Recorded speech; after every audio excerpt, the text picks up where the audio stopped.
when you create this vision, you have an objective tool now that when they miss one of these non-negotiables, guess what? They may have all the shoulds, they may have all the must be nices, but if they're missing a non-negotiable, it's no, right? Right. And so this is so powerful because our emotions, man, our emotions can just hijack us when it comes to relationships. It's so easy to get emotionally wrapped up into something. And I want to just encourage you to stay objective with this.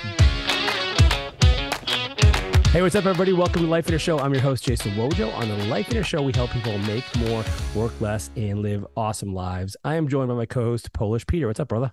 Hey, man, and we do one more thing to help people. We What is help that? them find spouses and girlfriends and boyfriends. And Well, and so this is a huge thing. And I think, if we have time, let's even get into like relationships a little bit. And what Peter's referring to is like, it's funny because I just had this discussion with someone close to me.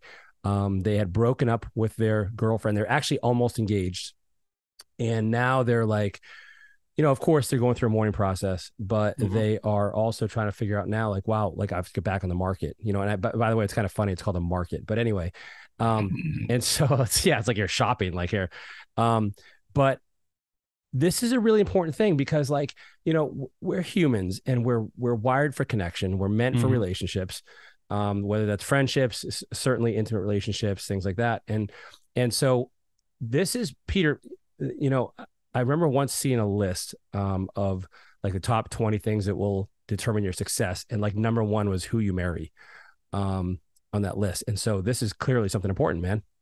yeah, and it's one of those conversations that as a coach, I have a lot of conversations like that. I've actually had many conversations with my students and helping them find that spouse, that boyfriend, that girlfriend, or whatever it may be. And there's a little bit of a science to it that we do it. And we want to share that with you today on the podcast, see if that works for you. Yeah. Cool. I think you're really, and listen, if you don't tune out right now, if you're someone who's like, I already have my dream spouse, well, guess what? This will be valuable for you to figure out, number one, why they were your dream spouse. Number two, how do you keep that flame burning and how to not let that die? Because listen, whether you like it or not, relationships take effort. They take energy. You can't just let it, just run itself. That's not going to work. And so don't tune out if you're somebody who already has a relationship, because this is still valuable for you. So one of the things that, let's back up. You guys know we talk about vision all the time, right? We talk about vision for your life and we have all these different components. We teach this at our Get a Life Getaway.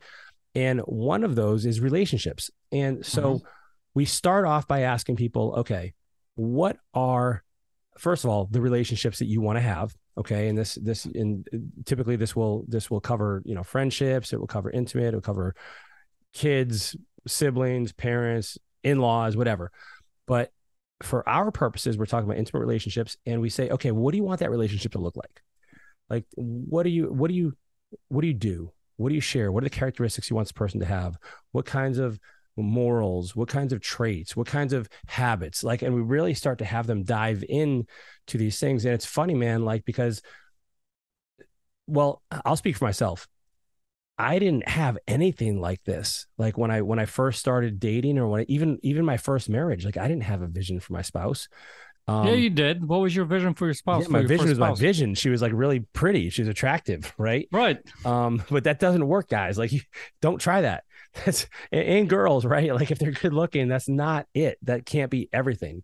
And even my, and this is kind of personal, but even my ex-wife, like, she was a nice person. She was a good person. She really was.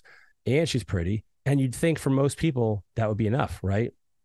But I want to encourage you, the more granular you get with this, the more successful you'll be in really finding that person. And there's a kind of a trick here. We're gonna flip this on you in a second here. But that's the first step, man. Let's talk about that first step a little bit more.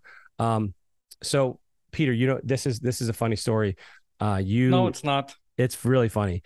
You remember this. So here I am. I had my first divorce. Hopefully ever. I shouldn't have even said the first divorce. That sounded like terrible. Yeah, my only divorce. That out. That'll be the only divorce ever. And so I was destroyed. This was the hardest thing I ever went through in my life. And so after I kind of picked up the pieces, I'm like, you know what, I was encouraged by people within Life and Air to create a vision for my perfect spouse. And I took that like seriously. And I took it. There's also no right or wrong way to do this. And I'll tell you how I did it. So I created my list and I had 3 different categories. I had my musts, which are my non-negotiables. Like you have to have all these or like it's a deal breaker. Like it's out. Yeah. Like, and these are the musts. And then I had my shoulds.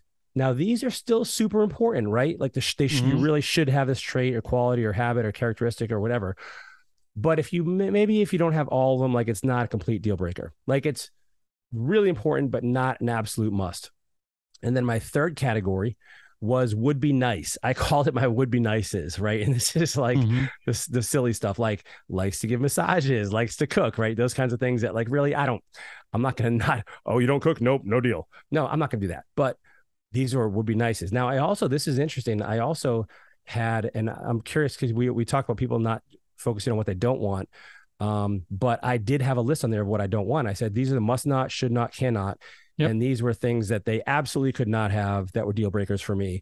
So as the musts on the one side were the positives, the must nots are the things like they couldn't, for me have, for instance, I'll give you some examples of these. Like, so for me, if you're racist, if you are like vain, if you're conceited or you're judgmental, like these are must nots. This is like, you cannot have these traits. That'll not be a good match.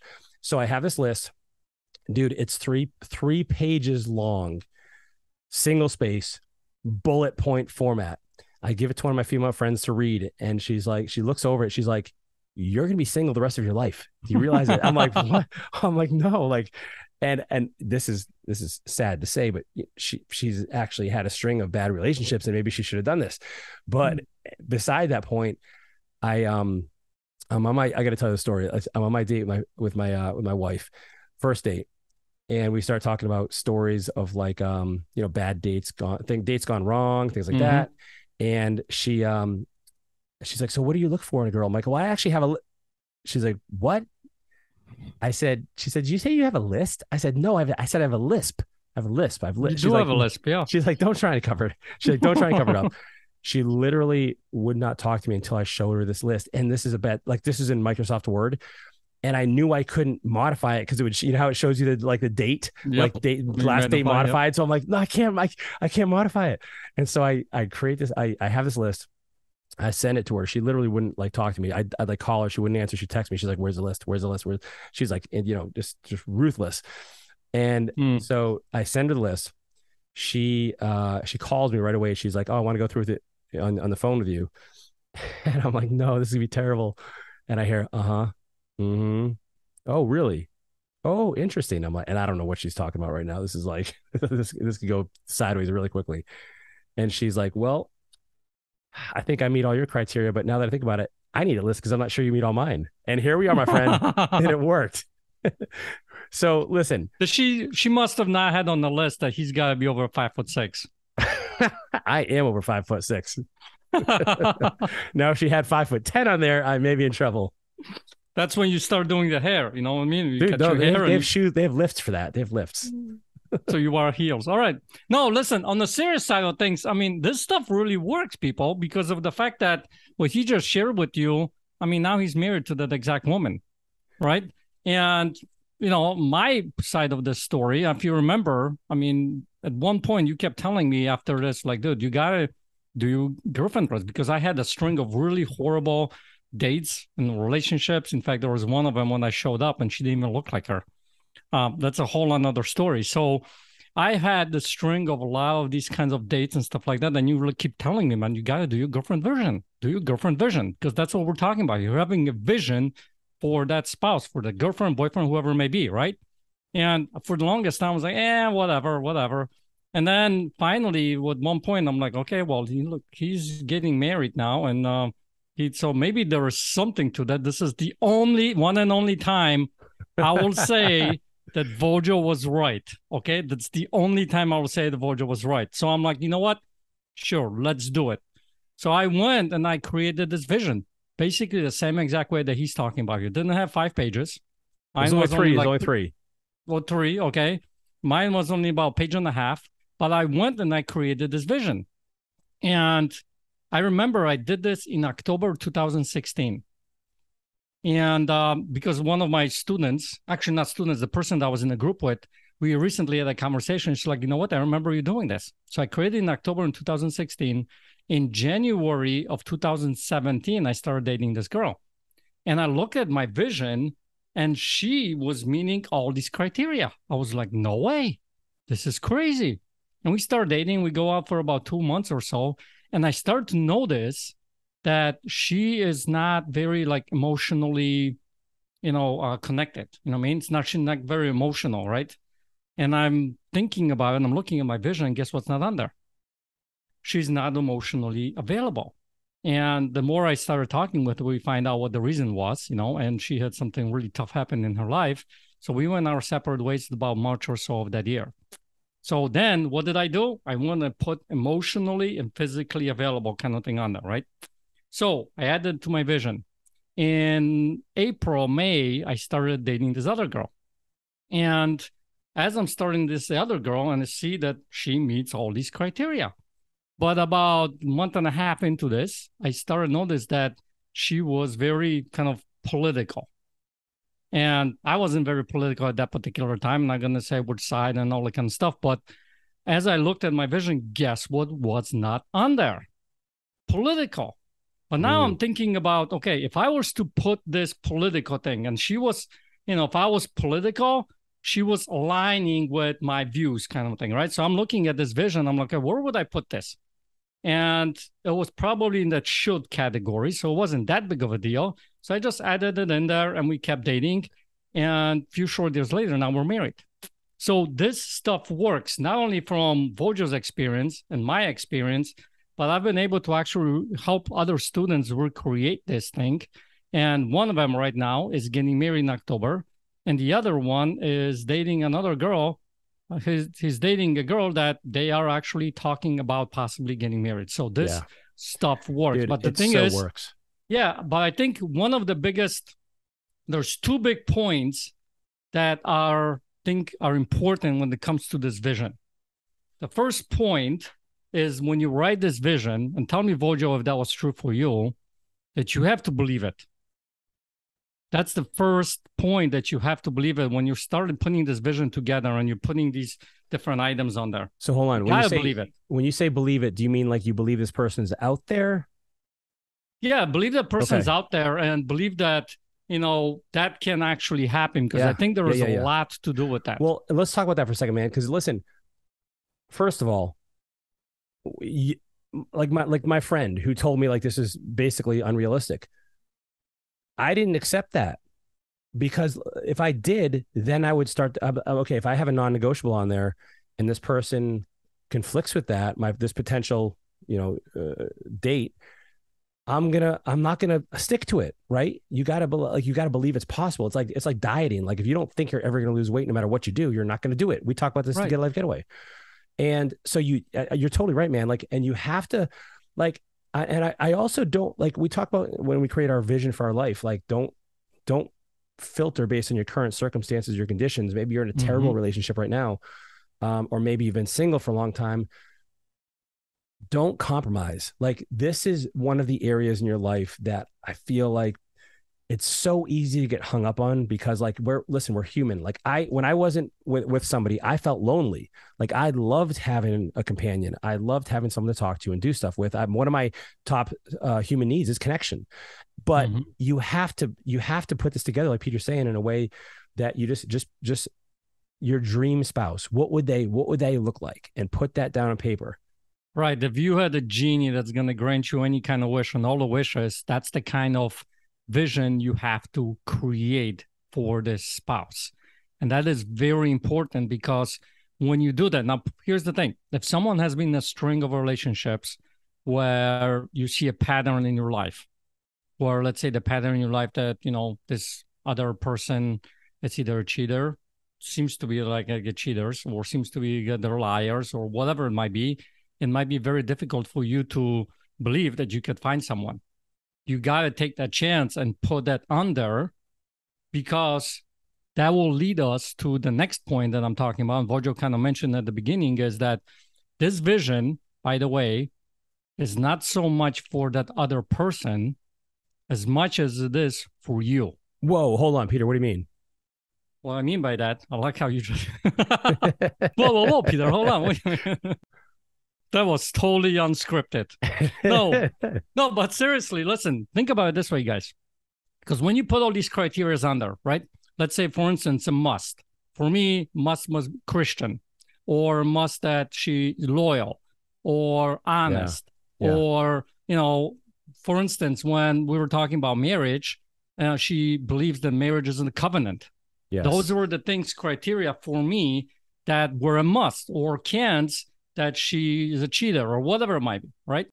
When you look at that list and you look for that spouse, the question becomes now, who do I need to become to attract that person? Yes. Or the boom. person to show up Yep. in my life? Because think about it this way. If you want to attract someone who is, for instance, they exercise, right? And that's for a lot of people, for instance, like they exercise, they're fit, right? They exercise every day. And you don't exercise at all. Do you think that particular person is going to want someone who doesn't exercise? Yeah. So, well, this is an interesting point, man, because like I think it's great to have some aspiration when you create this. Like, so somebody who's going to make you better, right? And make you a better person. But guess what? What does that mean about you? That means you have to make them a better person too.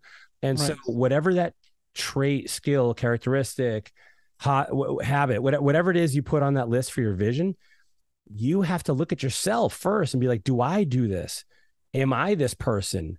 Because that person you create for the vision is likely only going to be attracted to somebody who's in alignment with them. Right now, you've heard opposites attract. Well, maybe, but there's a lot of danger with that. And so with that, let me also say this.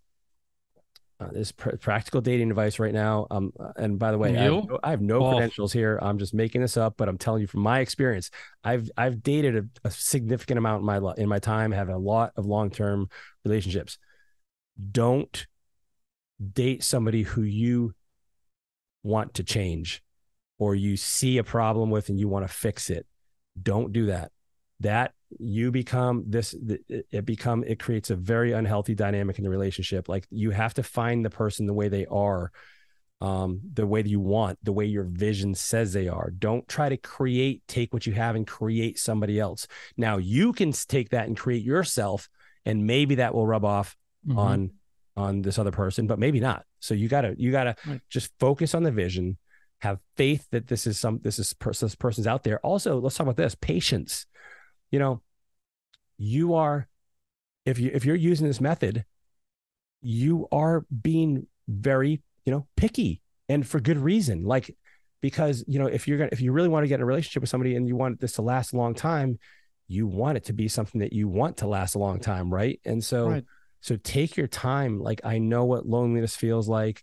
I know what and that, we want to just find some sort of meaning in a relationship, and all kinds of other things are satisfied within that relationship. But if you settle, you're going to regret it long term. And that sets off a string of bad experiences that start to now taint your view of relationships and men or women, whichever side you're dating, and it deteriorates like the foundation of what you believe a relationship is capable of. All right. And I think these are pretty important points to mention, because of the fact that a lot of times in relationships, when there is issue in a relationship, when students come into, okay, my husband or my wife or whatever, they have complaints about it. Most of the times the complaints that they wish they would change something about the person, right? Yeah. Well, I wish she would do this, or wish she would do this, or not do this, or do that, right? And what ends up happening is you will not be able to change the person. The only way that person is going to change is if they actually themselves want to change. Now, right. Here's the thing about this vision is when you are being authentic with yourself and you're putting this on your vision, what you want that spouse or the person to look like or be like, and those things, and what they should and shouldn't be, that it gives you a pretty good chance that when you get that person, there's nothing to change about that person. You won't have to worry about changing that person, because if you said that, this person is loyal, right? Or whatever, this person is, I don't know, clean. Then if you get that clean person, then guess what? You don't have to change something about this person because of the fact that that's what you put on your vision. You mean like they shower or something? Or what does clean mean? You know, like whatever, shower, clean the house. That's why you got to be specific. Okay, because here's the thing. Yeah, you got to be specific, man. True. Yeah, you bring up a good point. That's part of the thing about the vision, that you have to be specific what that means. Yep. And glad that you brought it up, because of the fact that, like, to this day, I'm still wondering if Elena settled. Talking about his wife. Because some of the things that I know about her, and that's her problem, man. Too late. Well, listen, here's the other thing, man, is when you create this vision, now you finally have an objective tool to measure your relationship on your base, like this potential date, this potential person you go out with. And I know it takes time to get to know them. I know this isn't automatically relevant.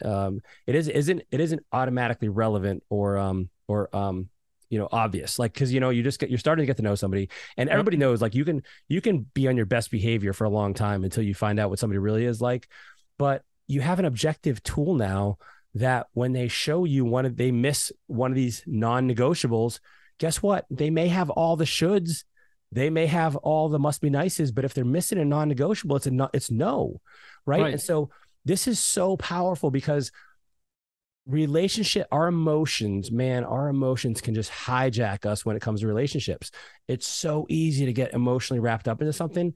And I want to just encourage you to stay objective with this. Don't compromise a non-negotiable because they have some other great things about them. Like, listen, and I also want you to think of this, like, somebody else out there, whether they realize it or not, would be probably perfect for that person. So you don't have to feel guilty, or like you don't have to feel like a jerk over breaking up. Cause that's another thing. That's a whole other topic too. You know how, cause like nobody wants to hurt people. But I think it's more likely that you would hurt somebody long-term if you compromise, because eventually that's just going to grow within you. Unless you decide to overlook it. And, that's another way to do it too. But like, I'm telling you, like, there's someone for everyone. Yep. And so you just got to ask yourself, who is it that I really want? Who is it that I deserve? Who is it that I dream about? And you go after that. Yeah. And so a couple more points about this whole vision process that I want to share with you. One, you got to put it in front of you that you're present to that vision. So maybe you print it out, you see it every day, maybe you read it, because I believe, and you guys might think I'm crazy if you haven't done that already at this particular listening to this podcast. Everybody already knows, bro. You're fried. Exactly.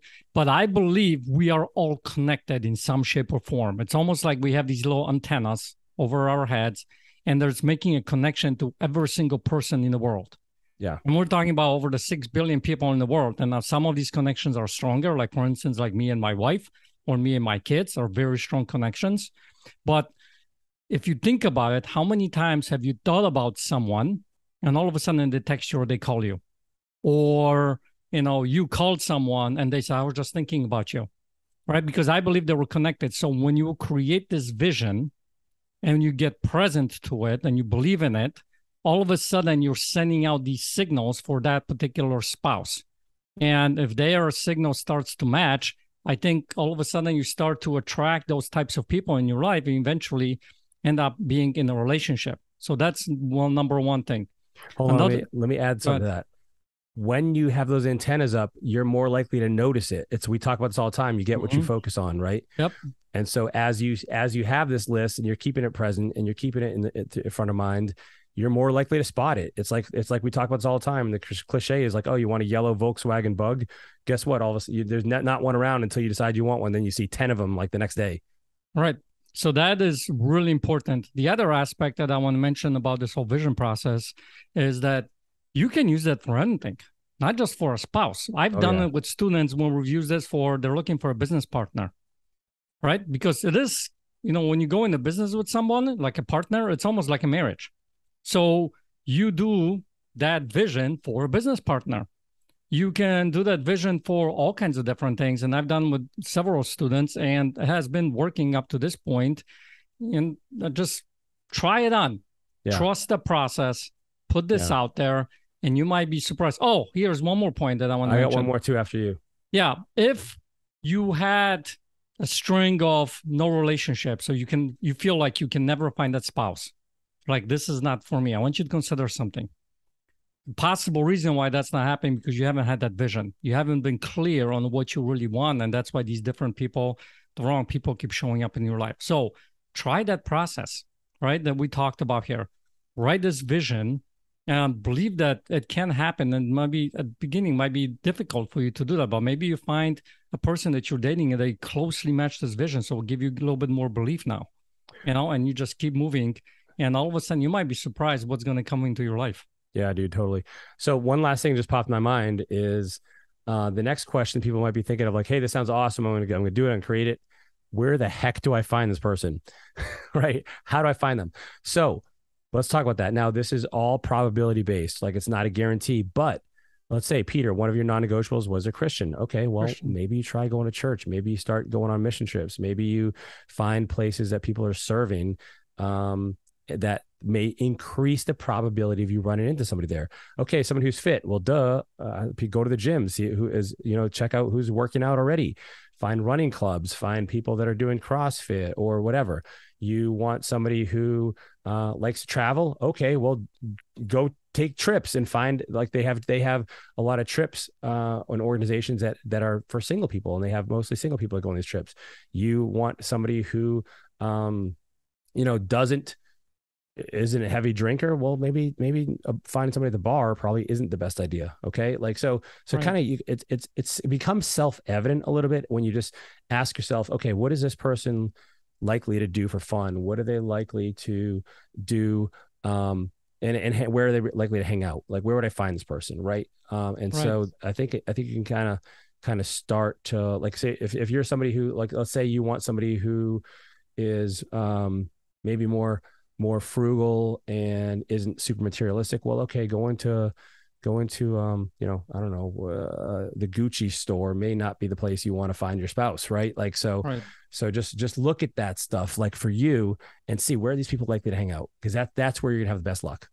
All right, and that's why that question that we mentioned earlier, who do I need to become to meet that person, becomes that much more important, right? Because think about it. All these things, when you're creating this vision for that particular person, you create this picture, then you start asking yourself, who do I need to become? Because I want you to consider something. If you haven't found that person yet, there is a strong possibility that you haven't become the person that you need to become to meet that person. Yeah. So now it's an opportunity for you to grow. Now you have to grow into a new version of you to be able to find that person, to meet that person in your life. That's right. That's right. Great advice, man. So hope you guys enjoyed this. It's really important. Relationships are huge. They really are. And so I hope this is something that you take with you and move forward with you. Super cool. Finishes up, man. And we talk about this a lot in Life in Air, how you have an influence on the people around you. Well, my daughter, who's in college, created her list for her ideal spouse. And I'm like, whoa, like, when I was in college, I was like, whoa, she's hot, that was not a plan. Right. And so it's just cool. So you get to really share this with other people around you as well. Listen, we would love for you to share this, to subscribe, to like. If you have questions for the Life in Air show, pop them in our private Facebook group. If you want to see a topic, a guest that we can get on the show, or maybe make an introduction to somebody, if you have somebody you want us to interview, pop it into our private Facebook group. If you're not in that group already, you're missing out. It's an awesome community of people they're all kind of collaborating to help each other live their vision. Anything else, man, you got? Yeah. And listen, if it worked for Wojo, it can work for you. I shouldn't have let you make that last comment. I should have known better. All right, guys. We'll see you next time, everybody. Take care.